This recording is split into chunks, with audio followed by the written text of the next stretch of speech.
Today's Rashi, we're going to read the Rashi for the Torah reading for Yom Kippur. We're going to read the Rashi for the morning of Yom Kippur.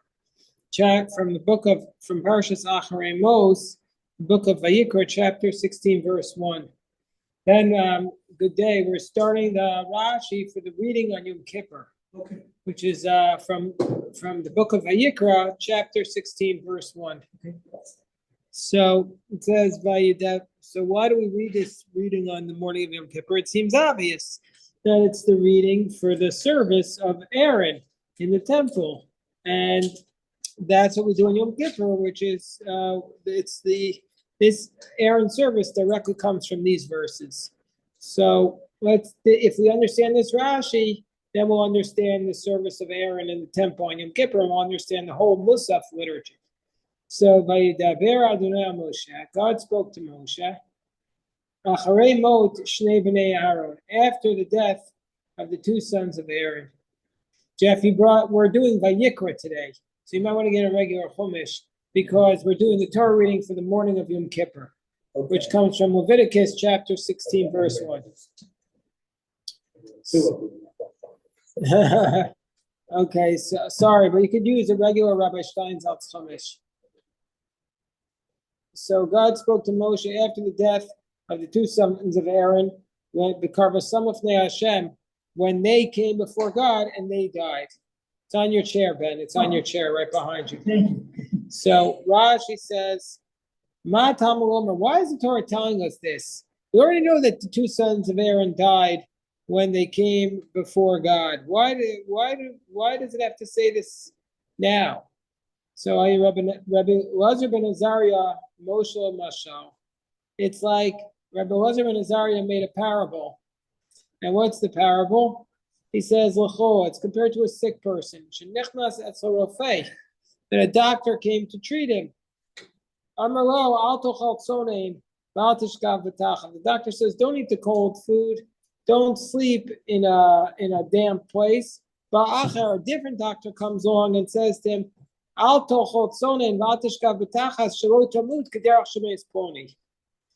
second doctor says, don't eat cold food, don't sleep in a damp place, or you'll die like this guy died. Meaning to say, the Torah is warning us, do it right, or you're going to die like Aaron's sons died. Meaning to say, there's a lot at stake when you do the service. If you do it wrong, there's death. And that's what they're being warned of here. The second one has a bigger impact. He's telling him what's going to happen. That's why it says, after the death of Aaron's two sons. And God said to Moshe, speak to Aaron your brother and do not come. We don't want him to die like his sons died. Meaning directly, they're being warned. They're being warned not to mess up like his brothers messed up, not to mess up like Aaron's other sons messed up. We're in Vayikra, Leviticus chapter 16, verse 1. So Rashi says in the next verse, this is the Torah reading for Yom Kippur, Mordechai. Vayomer Hashem Moshe, God spoke to Moshe, Daber al Aaron achicha, speak to Aaron your brother, V'al yavo b'chol Eisa kodesh, don't come at all times to the sanctuary, Mibeit laparochet, from the inside the sanctuary to inside the curtain. In the temple, there's a sanctuary, and there's a big giant area.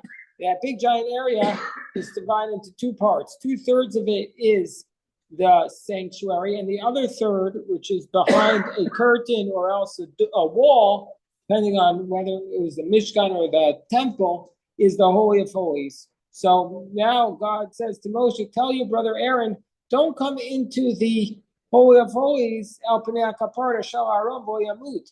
Don't come into the inside of the curtain where on top of the there's a kaporet, there's a cover which is on top of the ark. If you do that, you'll die. So don't come in there so you don't die. Kiba enani or el kaporet, because there's a cloud where I appear on top of the kaporet. That's what God is saying. Rashi says, Shemba, if he's going to come in, he will die. And we're being told, don't come in like this because you'll die if you come in. Rashi says, God says, I'm always there. With my pillar of cloud.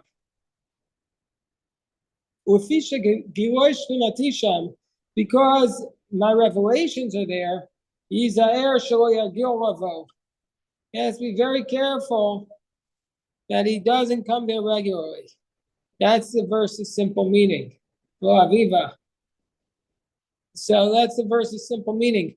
The Rabbeinu and our rabbis gave a different explanation. I'm just going to read this explanation from Rashi, and then I'll take Jerry's question.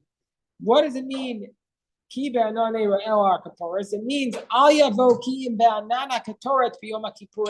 that the only time Aaron was allowed to go is with the cloud of the incense, which he does on Yom Kippur. On Yom Kippur, Aaron makes a cloud of smoke using the incense. He uses the incense to make a cloud of smoke. And that's the only way Aaron was allowed to make. He has the coals and he brings in a pan. This is the most difficult service to do. He has to take a pan of hot coals in one hand and then a spoonful of incense in the other hand. And then he has to pour the incense without dropping one speck of the incense on the floor onto the coals, and that makes a smoke. And the Sadducees said he was supposed to do that in the sanctuary and then bring it into the Holy of Holies. But the rabbis said, no, that was a completely wrong explanation. He has to pour the incense onto the fire in the Holy of Holies in front of the ark, and that's the proper way to do it. Is this sort of like a counter Shekhinah? Like, there's the Shekhinah that's what God has just said, and so he has to do some kind of almost like a force field? No, the God's presence comes down from the Shemayim onto earth into the gap between the two cheruvim, the wings, and there's a little gap above the ark, above the cover, and that's where God's presence is. And so he is told here in this passage to pour the smoke on the incense to make a cloud in there. Why? It doesn't say why he's supposed to do it. You're suggesting it's supposed to be, I don't know why. Well, it just feels like a parallel to like there's God's presence. And then so you're going to be there, so you're going to have to do some very, very difficult temporary effort to create a cloud around yourself. So that's an explanation, a beautiful explanation, but the Torah doesn't give us an explanation. But very nice. That's very, very nice. Very, very nice, Ben. Yes, Jerry, sorry to make you keep you waiting so long. I apologize to you. Please forgive me, Jerry. I apologize. Nothing to forgive. This is a class session, and students ask questions, and the first one who asks gets answered. Very good. So the cloud that Aaron creates envelops the Shekhinah, the female aspect of God. And I imagine that on Yom Kippur, it's the female, the compassionate, the forgiving aspect of God who appears on Yom Kippur in the temple to forgive the Jewish people. That's another very beautiful explanation. You and Ben are giving very beautiful explanations, like Midrash. You're saying Midrash, that the cloud is enveloping us in an embrace of love. So very, very, very nice, Jerry. I mean, all I can say is I'm humbled to be studying with you and with Ben. We have such brilliant answers, brilliant suggestions. Thank you. Okay, so then the verse tells us in verse 3, Bezot yavo Aaron HaKodesh. This is how Aaron can come to the sanctuary. How is Aaron allowed to come into this Holy of Holies? He has to bring a bull as a sin offering and a ram as an oil offering on Yom Kippur.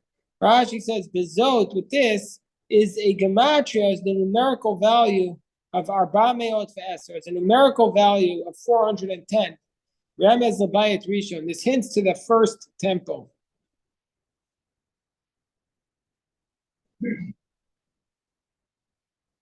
Tell us that they did this during the first temple, because, by the way, in the second temple they didn't have the ark.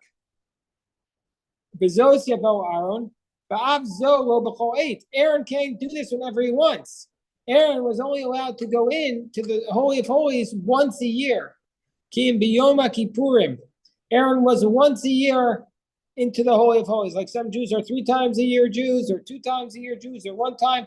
So those Jews who come only on Kol Nidre, they're like Aaron. Just a joke.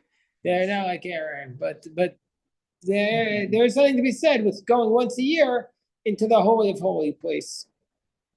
And so therefore, as it states, in the 7th month and the 10th day of the month. So Aaron is only allowed to do this. It's not like he could say every day, oh, I want to come into I want to go into the Holy of Holies today, say a prayer for my family, for my parnasa. No, he can't do that. He can only do this on Yom Kippur. The only time you could go into the Holy of Holies Was on Yom Kippur. Now, people, if they needed to clean it, they could go in or to make repairs. But Aaron was only allowed to go in the service on Yom Kippur. Was there a Torah scroll? I know there was no ark. So you're saying, so did the Torah scroll that Moshe Rabbeinu survived into the second temple? And well, first of all, there's a dispute. Where was the Torah scroll? Was that Torah scroll inside the ark, or was it next to the ark? Either way, I believe that the Torah scroll was there, because Ezra, this is, check me on this. Do not, I'm speaking from memory here.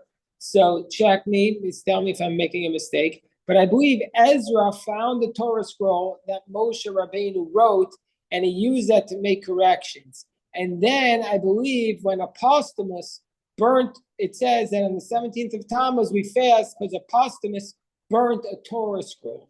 I believe that some say that the Torah scroll that Apostomus burnt, which was in the second temple, was the Torah scroll that Moshe wrote. That's why, because otherwise it's tragic to burn a Torah scroll, but that we should fast for generations and centuries because of it.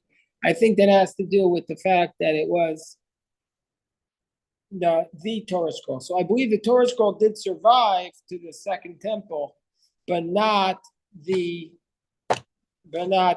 ark. The ark was hidden away, and they intentionally hid the ark even before the destruction of the first temple. That's what the Talmud says. They intentionally hid the ark because they were worried it was going to be desecrated. Okay. But again, this answer is from memory, so you can Google what I said or look it up, research it, and correct me for my mistakes, please. Okay, so now the next verse says, verse 4.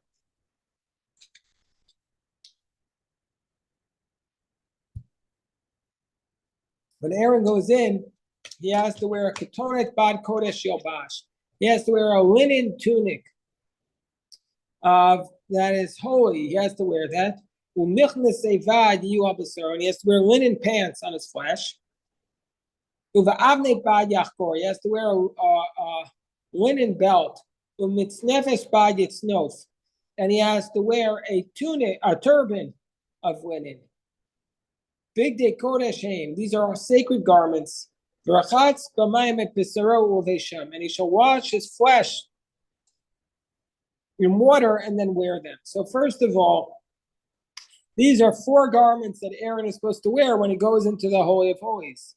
What's the 4 garments? Are the tunic, the pants, the belt, and the turban. So typically speaking, Aaron would wear, the high priest would wear how many garments? Who remembers? 8. Typically speaking, the Kohen Gadol would wear 8 garments. A regular Kohen would wear 4. But the Kohen Gadol, a regular Kohen would wear 4, but the Kohen Gadol would typically wear 8. What are the 8 garments of the Kohen Gadol? In addition to these 4, he would also wear the ephod, which is the breeches are mentioned here. The ephod is the apron. The me'il is the robe, and on the ephod was the breastplate, the choshen mishpat, and also he had one more. Remember the gold? This is the hat, but the gold forehead plate called the tzitz. It says "Holy to God." So typically speaking, the Kohen wore 8 garments, and 4 of them were elaborate garments. They're called the Big Day Zahav, the golden garments. And today he's not wearing any garments with gold in it. So Rashi says, Ketonet bad, Magid she'enu mishamish lifnim b'shmona begadim, shehu mishamish ben bachutz. Rashi says, this tells us that when he served in the Holy of Holies, he did not wear the 8 garments that he wore when he served outside the Holy of Holies. Sheyesh bahem zahav, which have gold. Ella ba'arba'ah. He just wore 4 garments, kikoin hedjot, like the Kohen hedjot, the kulan shalbutz, and all of them were made of linen. Can I ask a question? Yes, sure, of course. In the Rashi I have, it says, there's a parenthetical, and it says, because there was gold interwoven in the garment. It basically says, because the prosecuting counsel cannot become the defending counsel. Correct. Can you explain what that means here? Yes, because Gemara in Rosh Hashanah 26a tells us that the gold reminds God of the golden calf, and since the gold reminds God of the golden calf, therefore we're not it's not appropriate for him to wear it going into the. So it's sort of like he's undermining his own. He'd be undermining his own arguments. Exactly. Okay. The Gemara, we recently saw that also argument too as well in Kedushin, that Ein Kateger Nasa Seneger. We saw it also at the very beginning of Kedushin in the period as well. You remember that? If you pass me the Gemara, I think it's on Daf Dalet or Hey. Yeah, let me look at that Gemara. It says it right there. It says,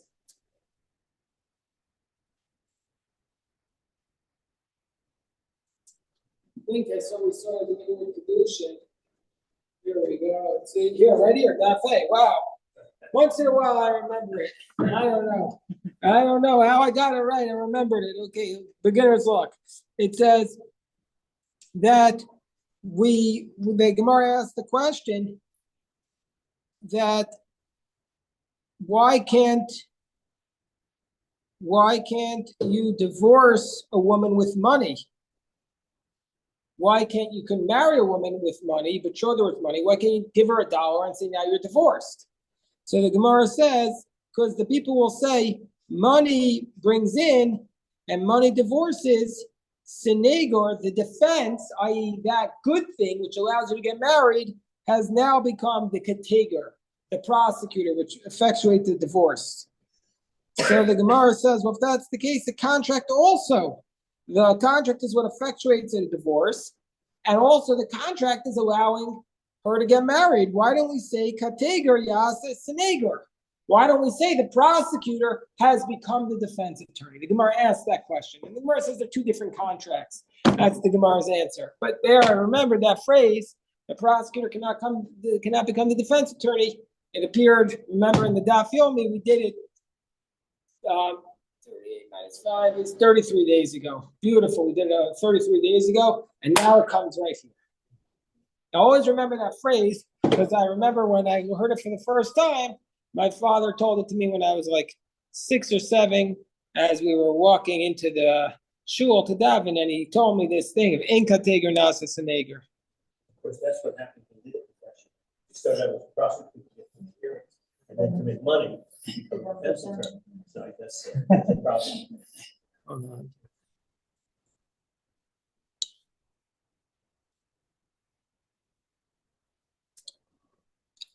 Okay, so that's basically more than that. That's exactly what you do from the U.S. Attorney's Office. They are recruited by the law firms because they have. They know the ropes. they don't know this. They don't know this Rashi. If they knew this Rashi, they would never do it. Some of them, of course, do know the Rashi. There are some very, very brilliant Torah scholars who serve in all facets of the government. And I just was saying, my brother-in-law is he's not the U.S. attorney, but he works with the Department of Justice, and he studies Torah very seriously. So I'm not criticizing, God forbid, I'm not criticizing the U.S. attorneys, even though I think they have way too much power. Okay, so now, would you agree with that, Jeff? Yeah, very powerful. Very, very powerful. So then the next verse states, the Rashi says, what does he say here? It says, Kodesh Yobashi shall don a sacred garment, Shem Mishal Hektish. It has to belong to Hektish. It has to be the property of the temple. Meaning to say, he can't wear his own garments, he has to wear garments that were purchased from the temple. If he's wearing his own garments, it's almost like he's not the servant of the people. Yitzno, if he has to cover his head, Kitar Gumo. Yaches Bereshe. He has to cover his head. Yaniach Barosho, he shall place it on his head. Like Vatanach Bigdo. Virachatz Bamayim Espissaro. And he shall wash his flesh in water or Vesham. And then wear them. What does that mean? Rashi says very powerfully what the Gemara in Yoma tells us. Oto Ayom, on that day in Yom Kippur, Ta'un Tefillah requires immersion. He has to go into the mikvah each time he changes his clothing. And we're going to see exactly how many times. He has to go into the mikvah a lot. Can you imagine if he had to make an appointment with the person who's in charge of the mikvah? Says, I like to go at 10, at 11:30, at 12:30. Come on, how busy? Yes, but he had a special mikvah to go. And the first time he went, they put up a sheet between him and the people. Yes, Jerry had a question. Yes. Does that mean that a modern Orthodox Jew who once was a prosecuting attorney cannot change his job when he goes to a new job and becomes the opposite of a prosecuting attorney, A defense attorney? Yeah, a defense attorney. Is that what you're? Is that No, what? I would not say that this would have to is. be in the same case. I would not say. I think I would not say that this is meant to be halacha with respect to a U.S. An attorney today, a prosecutor, defense attorney. I think it's a spiritual point about our relationship with God and other people also. But the spiritual lesson is, if something was used to have negative energy, you shouldn't use it for positive energy. So the money or positive energy, you shouldn't use it for negative energy. Like there's some energy associated with something. Very good. Thank you. Yeah, I mean it is complicated. Like there is this, like the Lubavitcher Rebbe was very careful. He never used the expression deadline. He felt like it has associations with negativity. Instead, he said due date, which is association with positivity. The expectation that you're due, as opposed to the expectation that you're going to die, deadline. What does that really mean? Does the word deadline have that root? I don't know what the origins are of the word. I think But it reminds me of, I'm sorry, with respect to Rebbe, there is this thing now where instead of saying feedback in the business world, people say feed forward. Because feed forward is supposed to be more aspirational and hopeful. But it's just silly. Well, the Rebbe was saying that the language we use, if we speak optimistically, if we speak in a positive way, we're going to be optimistic. So I don't know that the Rebbe would say that there's a difference between feedback and feed forward, but the Rebbe spoke about, he wouldn't call it the hospital in Hebrew is Beit Cholim, the house of the sick, and the Rebbe would call it the Beit Refuah, the house of the healing. And right, so that that there is spoken a language of positivity, and that's infectious. I believe in the power. I do believe in the power of negative energy and positive energy. Both of them are very powerful forces and momentum. But I will say this: as we're speaking, my daughter sent me a text that she asked somebody like to, for something today, like a person who, whatever. And the guy said back to her, like a senior person, Oh. knock him dead. Knock him dead. So we literally said that as we're talking. George, the deadline, there was a line around the prison.